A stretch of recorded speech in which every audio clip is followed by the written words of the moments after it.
그리스도의 안에서 사랑하는 새순 가족 여러분, 모든 일에는 때가 있습니다. 그 때를 놓치면 충분히 해결할 수 있던 일도 손쓸 수 없이 더 복잡해지기도 합니다.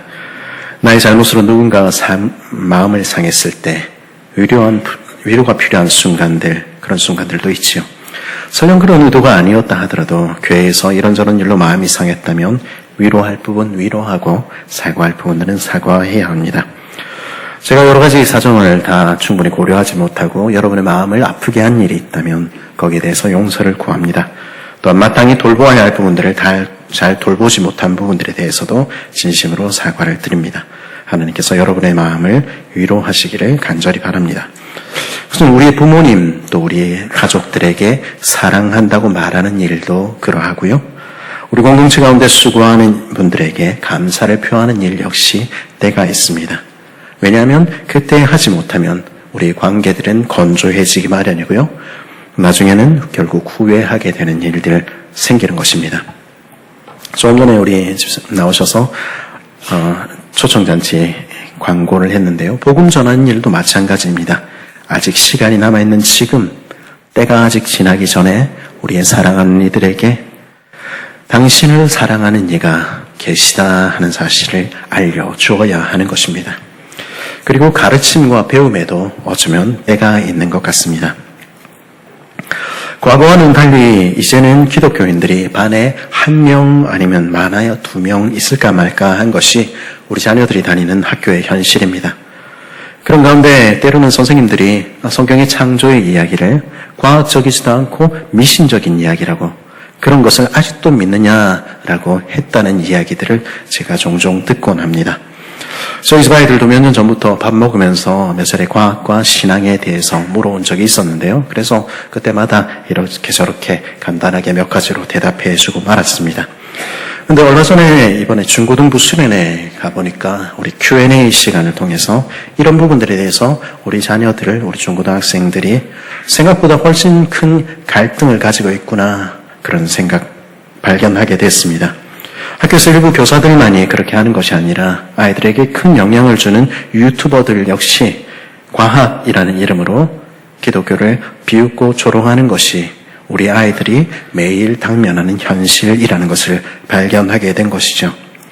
그 속에서 우리 공동체의 자녀들은 성경의 이야기와 그리고 그들이 학교에서 배워오는 소위 과학적인 이야기들 사이에서 혼란을 느끼기도 하고, 시간이 지나면 성경의 이야기를 그저 못 모르는 어른들이나 믿는 이야기로 여기게 되기도 하는 것, 보게 된 것이죠. 그래서 곧 있을 우리 세례와 입교를 앞두고 이사야 설교 말씀 전하는 것을 잠시 멈추고 창세기의 이야기를 나눌 필요가 있겠다 하는 생각을 하게 됐습니다. 때를 놓치기 전에 우리 아이들이 우리 품을 떠나고 우리 교회를 떠나 세상으로 향하기 전에 그 일을 해야 되겠다 하는 생각 된 것입니다. 이어지는 이사야 후반부의 종의 노래들은 고난주간이나 다른 기회들을 통해서도 할 수 있겠다, 이런 생각도 들었고요. 그래서 오늘 창세기 설교는 조금은 어른들 입장에서는 조금 재미없고 혹은 강의처럼 들리는 그런 설교일지 모르겠습니다. 그래도 하나님의 말씀 우리 잘 열심히 들어가면 좋겠습니다. 오늘날 우리가 살아가는 시대는 점차 양극화되어 가는 것 같은 시대입니다. 사회적인 분위기 자체도 점점점 극단적으로 나뉘어 가는 것 같습니다. 그래서 정치든 경제든 사회든 문화든 예스와 노로 말할 수 없는 부분들, 혹은 흑백 논리로 말해서는 안 되는 부분들까지 너무 자신 있게 너무 큰 소리로 그런 식으로 이야기하는 것들을 보게 됩니다. 특별히 유튜버들이나 언론인들, 정치인들, 대중 강연자들은 이런 경향을 더욱 부추기는 것 보게 됩니다. 여러 가지 다양한 의견이 있을 수 있고 다양한 스펙트럼이 있을 수 있습니다. 그리고 서로 틀린 것이 아니라 다른 것일 수 있는데도 그 중에서 자기가 좋아하는 극단만을 취하여서 자기 입장에 나를 동조하지 않으면 모두 잘못되었다고 적대시하고 선동하는 것이죠. 그것은 잘못된 태도입니다. 그렇게 하는 이유는 무엇입니까? 그 이유는 단 하나, 조회수가 늘어나고 돈이 되고 권력이 되고 영향력이 되기 때문입니다. 그들은요, 진리 자체보다는 당장 내 손에 들어오는 무언가에 더 많은 관심을 가지고 있는 것 같습니다. 그렇게 하는 이들, 하나님의 심판대 앞에 서는 날 그들이 행한 일에 대해서 하나님의 심판을 받게 될 것입니다. 그것은 과학이라는 분야에 있어서도 마찬가지입니다. 오늘날의 대중과학은요, 때로는 과학이 말할 수 있는 범위를 넘어선 자기 자신의 주장을 마치 과학적인 것처럼 선동하기도 합니다. 신은 없다. 창조를 이야기하는 것은 미신에 불과하다. 정말로 그런 주장들은 과학적인 것이겠습니까? 이 자리에 서 있는 저는 여러분도 아시다시피 과학자도 아니고요. 심지어 이과 출신도 아닙니다.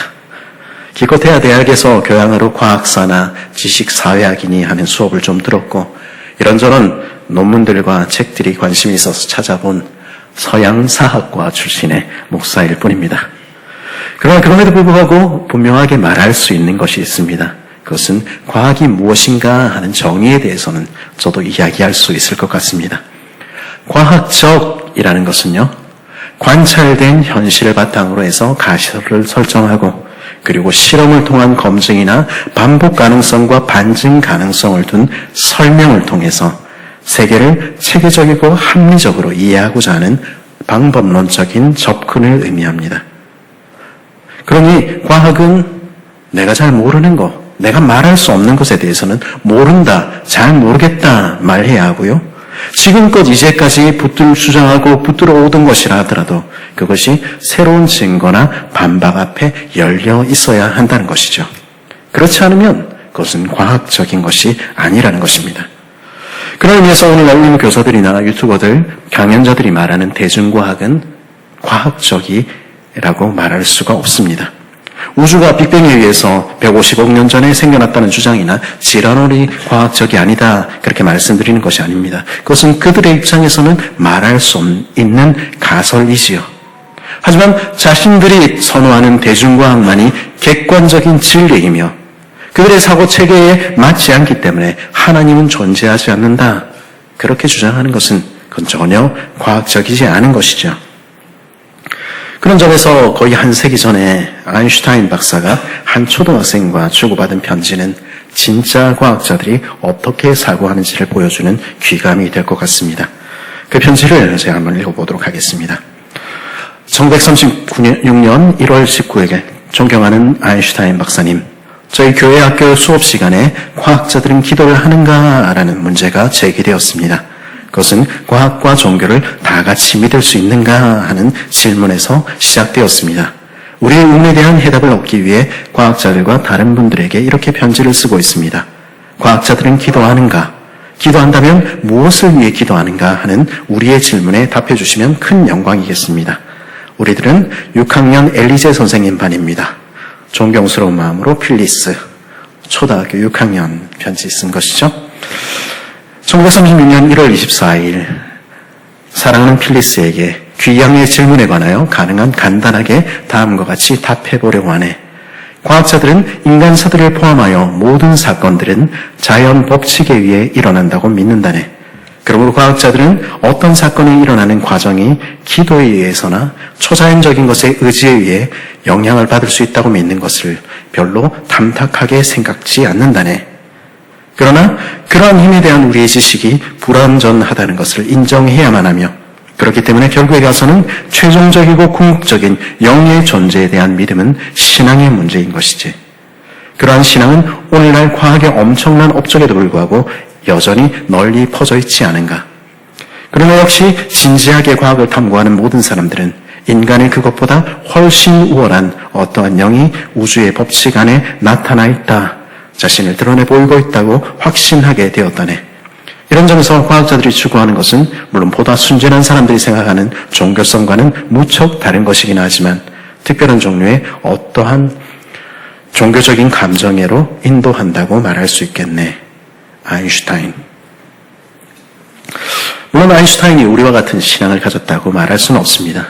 그러나 하나님에 대해서 알 수 없다라고 말하는 불가지론자나 신은 존재하되 인간의 역사에 간섭하지 않고 법칙대로 움직이신다라고 주장하는 이신론자에 더 가깝습니다. 세계를 체계적이고 합리적으로 자신의 이성으로 이해하려는 그에게 이해할 수 없는 기적이나 하나님의 개입은 탐탁한 것이 아니었지요. 하지만 아인슈타인은 인간의 지식이 불완전하다 하는 것을 인정하는 참된 과학자였습니다. 그러니 어떤 경우건 정말로 정직한 과학자들은 신이 없다, 그렇게 강력하게 주장할 수는 없는 것이죠. 그러나 그렇다고 해서 20세기 중반 이후에 미국 근본주의 기독교를 배경으로 나타난 창조과학이 대중과학을 대신한 과학이라는 것을 말하는 것은 아닙니다. 왜냐하면 과학이라는 것은 검증 가능성이 있어야 되는데 우리의 이해를 넘어 단 한 번 일어난 창조라는 사건에 대한 설명은 과학적인 검증의 대상일 수가 없기 때문입니다. 창조과학을 주장하는 사람들은 성경에 나와 있는 족보의 연대를 문자적인 기록으로 이해하며 다 그것을 더해서 지구는 6,000년 전에 생겨났으며 6일 만에 창조되었다고 주장합니다. 물론 하나님은 그렇게 하실 수 있는 분이십니다. 물을 포도주로 만드시고 죽은 자를 살리신 하나님은 분명 그렇게 하실 수 있습니다. 그러나 그렇게 하실 수 있다 하는 가능성과 실제로 하나님이 그런 방식으로 천지를 창조하셨다고 주장하는 것과는 조금은 전혀 다른 이야기입니다. 왜냐하면 기적을 행하신 하나님은 동시에 과학자들이 말하는 세상의 자연 법칙도 만드신 하나님이시기 때문입니다. 그리고 하나님의 입장에서 그 둘은 서로 대립하지 않으며 하나님은 어떠한 방법으로 세상을 창조하시든 그것은 그분의 자유에 달려있는 것입니다. 4세기에서 5세기의 교부 어거스틴은 교리와 성경 해석 모두에서 오늘날 우리가 믿는 기독교의 기초를 놓았다고 말할 수 있는 사람입니다. 우리가 잘 아는 종교개혁자 루터나 칼뱅 모두 이 어거스틴의 주장을 그대로 따르고 있는 것이죠. 그럼 그가 창세기의 문자적 의미에 대하여라는 창세기 주석에서 말하는 바를 우린 주의 깊게 귀 기울일 필요가 있겠습니다. 어거스틴이 이렇게 말합니다. 하나님은 시간에 매여 계시지 않으며 원하는 일을 하시는데 시간이 필요하지 않다. 오히려 시간 자체가 모든 피조물과 함께 하나님에 의해 창조되었다. 그러므로 창조의 날들은 해에 뜨고 짐으로 계산되는 우리의 날들과 비교될 수 없다. 이러한 해석은 성경의 진리에 어긋나지 않는다. 성경 자체가 태양이 넷째 텀에나 넷째 날에나 창조되었다고 보여주기 때문이다. 그러므로 처음에 세 날은 태양일로 이해될 수 없고 하나님이 세우신 다른 종류의 날로 이해되어야 한다. 성경 이야기에서 날이라는 단어는 욤이라는 단어는 여러 의미로 쓰인다. 때로는 24시간 전체를 의미하기도 하고 때로는 낮 동안만을 의미하기도 하며 여기 창조의 이야기에서는 하나님께서 일하신 일의 단계와 순서를 의미한다. 그러므로 우리는 날을 문맥에 따라 이해해야 한다. 지금 오스틴은 하나님의 창조에서 여기 날이 태양이 뜨고 지는 24시간의 하루가 아니라고 말하는 것입니다. 왜냐하면 태양조차도 네 번째 날에 창조되었기 때문입니다. 이 날이라는 용은 기간, 때, 시대를 말하는데요. 여기서는 순서를 의미하는 것입니다. 다만 이 6일을 통해서 이 안식이라는 날들을 일주일이라는 날과 시간을 통해서 하나님께서는 그 창조의 사건들을 기념하도록 하신 것입니다. 그리고 그것을 우리에게 교육하도록 안식일을 허락하시고 이야기하신 것이죠. 그것이 칼빈 선생이 우리에게 가르치는 바인 것입니다. 무엇보다도 창세기 1장은 창조에 며칠이 걸렸는지 어떤 방식을 통해서 창조되었는지 말해주기 위해 쓰여진 과학책이 아닌 것입니다. 그렇다면 창세기 이야기는 무엇을 위한 말씀입니까? 이 창세기는 하나님이 누구신지를 우리에게 말씀해 주는 책입니다. 그리고 우리가 누구인지 들려주는 것이죠. 창세기 첫 장 성경의 제일 첫 무리에서 하나님께서는 그저 선언하십니다. 태초에 하나님이 천지를 창조하시니라. 모든 것의 시작에 내가 하늘들과 땅을 창조했다. 그렇게 선언하시는 것이죠. 인생들은요, 때로 착각합니다. 인생의 이 작은 머리로는 아무리 들어도 이해할 수 없는 거대한 진리를 마치 내가 듣기만 하면 알 것처럼 스스로를 과대평가하지요. 빅뱅 이론이나 촉근 이론, M 이론 같은 우주의 탄생을 연구하는 이론 물리학자들은 이런 대폭발이 시작된 시작점을 10차원에서 11차원 정도라고 생각한다고 들었습니다. 점이 1차원, 면이 2차원, 공간이 3차원, 그리고 시간을 4차원에 해당한다고 생각하는데요. 4차원의 시간조차 다 이해하지 못하는 우리가 11차원을 어떻게 이해할 수가 있겠습니까? 아니, 그 모든 차원, 그 모든 우주, 그 모든 질서를 창조하신 높으신 하나님의 일하심을 우리의 머리로 이해한다는 것은 그야말로 불가능한 것입니다. 우리는 전지하지 않습니다. 그런데도 우리 인생은 마치 자신이 하나님의 창조를 인정하는지 인정하지 않는지 마치 인생이 뭐라도 되는 것처럼 이러쿵저러쿵 말을 늘어놓습니다. 하나님이 허락해 주신 울타리와 그 보호하심 속에서 겨우 생을 유지하며 살아가는 인생들이 자신이 이룬 아주 작은 것들을 가지고 그 창조주 앞에 고개를 뻣뻣이 드는 것입니다. 그래서 마치 하나님께서 우리들의 재판정에 소환되어 서서 어떻게 이 세상을 창조했는지 그 과정을 설명하셔야 할 대상인 것처럼 하나님께 따져 묻기도 하는 것입니다. 그러나 우리가 이룬 이 모든 것들, 인간의 문명이라는 것 자체조차 얼마나 험한 것인지 우리는 알고 있습니까? 기온이 조금 오르거나 내리면 어떻게 됩니까? 조금만 비가 많이 오거나 적게 오면 어떻게 됩니까? 지금 온 세계가 지구온난화로 고통받고 있다 떠들썩하지요? 그래서 다 죽겠다 이렇게 이야기를 합니다. 근데요, 그것은요, 산업화 이전보다 전 세계적으로 평균으로 따지면 1.5도 정도 높아진 온도입니다. 우리는 우리 평균보다 겨우 1도에서 2도가량 낮았던 14세기 초 소빙하기라 불리는 시기에 대기근과 흑사병, 전쟁 등으로 유럽에서는 수백만, 수천만의 사람들이 죽어가고 문명 자체가 쇠퇴했던 것을 알고 있는 것입니다. 하나님이 입김을 한 번만 보시면 우리가 자랑하는 그 모든 것들은 바람에 날리는 겨와 같이 사라져 버리는 것입니다. 우리는 전능하지 않습니다.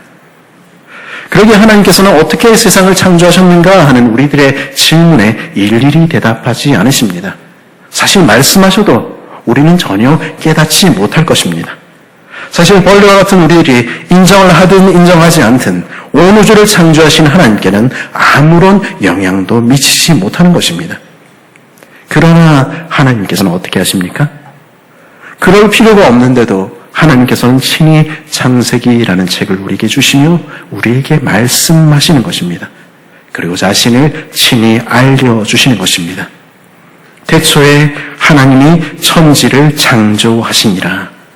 내가 온 세상을 그리고 내가 너를 창조했어 말씀하시는 것입니다. 이것은 단순히 하나님께서 세상을 창조했다는 사실을 알려주는 말만이 아닙니다. 그러면 이 사실은 우리에 대해서 어떤 사실을 말해줍니까? 우리는 하나님의 피조물이라는 것입니다. 우리를 지으신 창조주 하나님께 마땅히 영광과 찬송을 올려야 할 피조물이라는 것이 이 말씀이 우리에게 들려주는 이야기입니다. 그것이 우리의 마땅한 신분이라는 것이죠. 이런 말씀을 들을 때 우리 인생들은 반감을 갖게 되겠지도 모르겠습니다. 오늘날 살아가는 우리는 누군가가 내 머리 위에 있다는 사실을, 내가 누군가에 의해 창조되었고 누군가를 섬겨야 한다는 사실을 받아들이기 싫어하기 때문입니다. 우리는 스스로가 자유로운 존재, 무엇이라도 할 수 있는 존재라고 착각하고 살아갑니다. 그러나 그것은 우리의 현실을 모르는 오만일지도 모르겠습니다. 이 책 창세기는 우리를 위한 말씀이지만 최초에는 애굽에서 종살이하던 이스라엘 백성에게 하시는 말씀으로 주어졌습니다. 그리고 노예로 태어나 노예로 살다가 노예로 죽는 것이 그들의 운명이었습니다. 전에도 말씀드렸습니다만 당시의 노예들은 일주일에 7일을 1년 365일을 아침부터 밤까지 일해야 했습니다. 토요일 주일에 쉬지 못하는 건 물론이요, 가끔 있는 절기들은 그들에게는 그야말로 일이 넘쳐나는 날이었습니다. 그렇게 평생을 쉼없이 일하다가 노예처럼 누군가의 부림을 받다가 죽는 것이 인생이었습니다. 이집트의 신하들은요, 메소포타미아의 신하들은요, 인간을 어떻게 정의하는가 하면은 신들을 봉양하기 위해서 지어진 종으로, 노예로 규정합니다. 신들의 노예인 천사들, 하급신들이 자신들의 일을 대신시키기 위해서 세상의 가장 더러운 티끌들, 찌꺼기들을 모아서 만드는 존재가 인간이라는 것입니다. 인간은 출생부터 저주받은 존재라는 것이죠. 그러기 인생에겐 쉼이란 있을 수 없는 일인 것입니다. 태양이 그리고 그들의 대리자들이 온 세상을 다스린다 믿던 이집트에서 달과 별이 그리고 그들의 대리자들인 온 우주를 지배한다 믿던 메소포타미아에서 히브리인들은 그저 악한 주인들 밑에서 죽기까지 이르다 죽는 노예일 뿐이었다 하는 것입니다. 그것은 그 당시 사람들만의 이야기였겠습니까? 사실 넓은 의미에서 오늘 우리들의 이야기와도 다르지 않을지 모르겠습니다. 오늘 우리는 우리 주변에서 가끔 악하고 폭력적인 남편과 아버지, 또래의 우두머리들에게 마음으로부터 굴복해서 벗어나지 못하는 약하고 슬픈 사람들의 이야기를 듣게 되지 않습니까? 떠나야지, 벗어나라고 옆에서 아무리 이야기해도 떠나지 못하는 사람들의 이야기, 이용당하고 괴롭힘을 당하면서도 그저 견디고 살아가는 삶의 모습들을 종종 보게 되는 것입니다. 때로는 경제적인 어려움이나 죄의 습관, 우울증 같은 것도 우리를 얽매여서 자유롭게 만들지 못하기도 합니다. 그것은 영적인 측면이나 신들의 문제도 마찬가지일지 모르겠습니다. 지저지게 가난한 사람들이, 조상에게 아무런 복도 본 적이 없는 사람들이 슬프게도 제일 열심히 제사 지내는 거 보지 않습니까? 제 자식 그렇게 원하는 옷 한 벌, 신발 한 켤레 제대로 사주지 못하면서 다순밥에 고기 한 점 배불리 먹인 적이 없으면서 제사때가 되면 한상 가득 비싼 생선과 고기들 차려놓는 모습들 여러분들 보시지 않았습니까? 조상들이 해준 게 뭐가 있어서, 귀신들이 해준 게 뭐가 있어서 그렇게 정성을 들이고 공을 들입니까? 그렇지 않으면, 그렇게 하지 않으면 부정타고 노여움 당할까봐, 지금 겨우 영위하는 이 비천한 삶마저 빼앗길까봐, 더 바닥으로, 더 나락으로 떨어질까봐 빌고 또 비는 슬픈 모습들을 보게 되는 것입니다. 사이비 교조이들에게 이용당하는 이단에 빠진 이들의 모습은 더 말할 나위도 없고요. 그런 면에서 우리 자유롭다 이야기하는 우리 역시 곰곰이 생각해보면 실은 누군가를 섬기는 종처럼 살고 있을지 모르겠습니다. 그런데 그런 우리를 향해서 하나님은 말씀하시는 것입니다. 내가 세상을 창조했어. 너를 괴롭히는 이집트나 널 학대하는 악한 부모 혹은 또래의 그 아이들이나 혹은 직장 상사, 조상신들이나 우상들이, 경제적인 어려움이나 질병이, 그것들이 내 운명을, 내 인생을 좌지우지하는 너의 주인이 아니야. 내가 너를 지었고 너는 내 손 안에 있어. 그러니 너는 나를 믿고 나를 섬기렴. 주님은 이 창조의 첫머리에서부터 그렇게 말씀하시는 것입니다. 그래도 우리는 어쩌면 이렇게 물을지 모르겠습니다. 하나님이하고 뭐가 다른데?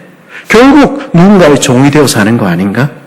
하나님 믿고 섬긴다고 내 인생이 달라지는 게 뭐가 있지? 그게 그거 아니야?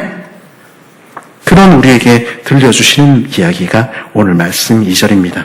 오늘 말씀 2절 상반절이 이렇게 말하지요. 땅이 혼돈하고 공허하며 흑암이 깊음 위에 있고. 이 기록은 하나님의 창조의 손길이 본격적으로 일하기 전 최초의 세상의 모습을 보여줍니다. 제대로 된 형태도 없고 의미도 없이 텅 비어 있으며 어둠만이 깊음에 가득한 것이 태초의 모습이었다는 것입니다. 그러면 이것은 태초에 대한 이야기일 뿐입니까? 우리와 상관없는 먼 옛날의 이야기일 뿐입니까? 사실 이 말씀은 하나님 없는 인생의 모습을 보여주는, 우리들의 모습을 보여주는 이야기이기도 합니다.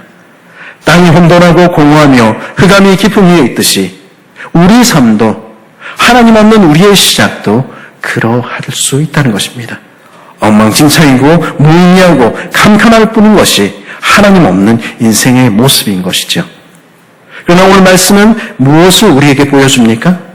깜깜한 것만 같던, 소망 없이 우리가 홀로 눈물 짓고 있던 것 같던 그 시절 우리의 어둠 속에도 누가 계셨다고 이야기합니까? 1장 2절 하반전에 이렇게 이야기하죠. 그러나 하나님의 영은 수면 위를 운행하시니라.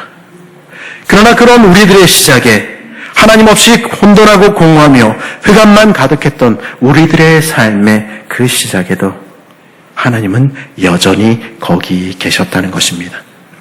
독수리가 자기 새끼를 보살피듯 곧 나올 자식을 기다리는 부모가 그러하듯이 하나님께서도 뱅뱅 돌고 계셨다는 것입니다.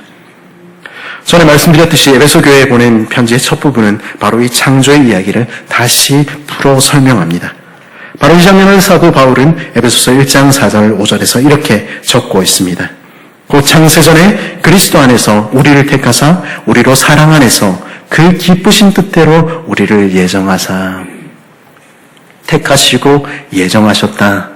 이 말씀이 소위 말하는 누가 선택받았고 누가 버림받았고 하는 예정론에 관한 교리로만 읽히는 것은 우리의 불행입니다. 창세전이라는 말은 무엇을 의미합니까? 그것은 우리가 아무 일도 하기 전에 우리가 어떤 노력과 관계없이 우리가 잘생겼건 못생겼건 상관없이 우리가 아직 태어나기도 전부터 하나님께서는 저와 여러분을 아셨고 우리를 택하셨고 우리를 사랑하셨다는 사실을 우리에게 들려주는 것입니다. 천지를 지으신 하나님이 바로 우리 아버지셔. 그것이 이 위대한 선언이 들려주는 내용인 것입니다. 네가 태어나기 전부터 나는 너를 기다렸어. 그때부터 난 널 사랑했어. 그리고 나는 지금도 너를 사랑해. 왜냐하면 너는 내가 창조한, 내가 낳은, 사랑하는 내 아들, 내 딸이니까. 온 세상의 창조주께서는 그렇게 말씀하고 계시는 것입니다. 이 창세기 1장 2절에서 수면을 운행하다 하는 말은요, 직역하면요, 무리를 거닐다 하는 말입니다. 오랫동안 학자들이 이 말의 해석을 놓고 고민을 해왔습니다만은 저는 이 장면을 보면서 풍랑 위를 거니시는 이든 바다 위를 걸어오시던 예수님의 모습을 떠올리게 됐습니다. 캄캄한 바다 위로 파도가 치고 바람이 불고 작은 배에 의지한 제자들에게는 아무 소망도 없었지요. 하지만 거기 그 풍랑이는 바다를 밟고 거니시는 분, 우리의 배가, 인생의 배가 금방이라도 가라앉을 것 같은 그 어둠 속에 수면 위를 운행하시는 분이 계셨다는 것입니다. 그분은 우리를 걸으시는 하나님, 자연 법칙을 초월하시는 하나님, 자연 법칙을 만드시는 하나님이십니다. 그리고 그 주님께서 그 인생의 배로 찾아오시면, 주님께서 그 삶에 개입하시면 인생은 달라지는 것입니다. 주님께서 내 인생에 빛을 비추어주시면 캄캄한 내 인생도 바뀔 수 있는 것이죠. 우리 하나님께서 우리 삶에 찾아오시면 우리 인생은 달라집니다. 그것이 예수님을 만난 저와 여러분이 고백하는 것 아닙니까? 매일 똑같은 일상이지만 그러나 전혀 다른 삶으로 바뀌는 것입니다. 하나님 바로 이 사실을 히브리 노예들에게, 소망 없는 자들에게, 스스로 힘으로는 구원받을 수 없는 이들에게, 어쩌면 구원받을 가치조차 없는 죄인인 저와 여러분에게 들려주시기를 원하셨던 것입니다. 하나님은 정말로 우리를 사랑하십니까? 그 사실이 믿기지 않거든 하나님의 이 오래된 말씀을 다시 펴서 읽어보십시오. 이 말씀은 오늘도 우리에게 분명히 말하고 있지 않습니까? 우리 삶이 시작되기도 전 그 시작에 하나님께서는 거기 계셨으며 우리를 사랑하셨다. 그리고 그분은 오늘도 저와 여러분의 삶을 붙들고 계시다. 그것이 오늘 이 말씀이 우리에게 들려주는 메시지입니다. 이 하나님의 말씀 앞에서 인생이 보일 수 있는 반응은 단 두 가지입니다. 이 하나님의 말씀을 받아들이고 천지를 창조하신 하나님, 나를 사랑하시는 아버지를 나도 손 내밀어 붙들고든지, 아니면 이 세상은 저절로 생겨난 것이라 믿으며 내 힘으로 내가 살다가 혼돈과 공허 속에서 영원한 어둠 속으로 사라져 가든지, 여러분은 어떤 것을 선택하시겠습니까? 그리스도 예수 안에 살아가는 새순가족 여러분, 유한한 인생인 우리는 기껏해야 내 눈 앞에 놓인 것밖에 보지 못합니다. 우리의 행위, 우리의 책임, 우리의 고난, 그것은 우리가 보는 세상 역시 마찬가지입니다. 기껏해야 우리는 우리의 생각과 우리의 한계, 우리의 차원에 빗대어 모든 것을 생각합니다. 그러기에 우리는 우리 바깥, 우리 너머에서 일하시며 근본적으로 역사를 주관하시는 하나님의 계획도, 그분이 이끌어가시는 손길도 보지 못하는 것이죠. 그러기에 이 짧은 생애를 살아가는 세상 사람들은 뭐라고 얘기합니까? 하나님은 존재하지 않는다고, 세상은 우연에 의해 저절로 생겨난 것이라고 말합니다. 그러나 하나님께서는 분명히 말씀하십니다. 태초에 하나님이 천지를 창조하시니라. 이 사실을 믿는 자, 믿지 않느냐에 따라서 인생은 완전히 달라지는 것입니다. 하나님 없는 세상은 어떠합니까? 하나님 없는 세상에 땅은 혼돈하고 공허합니다. 질서만 존재하지 않고 그리고 깊은 절망 위에 어둠만 가득합니다. 그런 인생에는 아무 의미도 존재하지 않고 우리는 결국 험으로 돌아갈 것입니다. 혹시 여러분의 오늘의 삶은 그러하지 않습니까? 그러나 성경은 그런 우리의 어둠 가운데 하나님께서 계셨다고 말씀합니다. 모든 것이 혼돈하며 공허하며 흑암만이 가득한 것 같을 때에도 거기도 하나님께서 함께 하셨다고 말합니다. 그리고 그 칠흑 같은 우리의 심연이를 주께서는 그 날개를 펴고 운행하시며 우리를 포근히 안아주셨다고 들려줍니다. 그리고 그분이 오늘 우리의 칠흑 같은 풍랑이는 바다 위에도 거니시며 우리의 그 작은 인생 배 위에도 함께 하신다고 말씀하는 것입니다. 여러분은 그 하나님을 알고 계십니까? 나를 창조하신 하나님, 내 인생을 오늘도 붙드시는 하나님을 믿고 의지하며 그분을 섬기며 살고 계십니까? 그럴 때 우리 삶은 달라질 것입니다.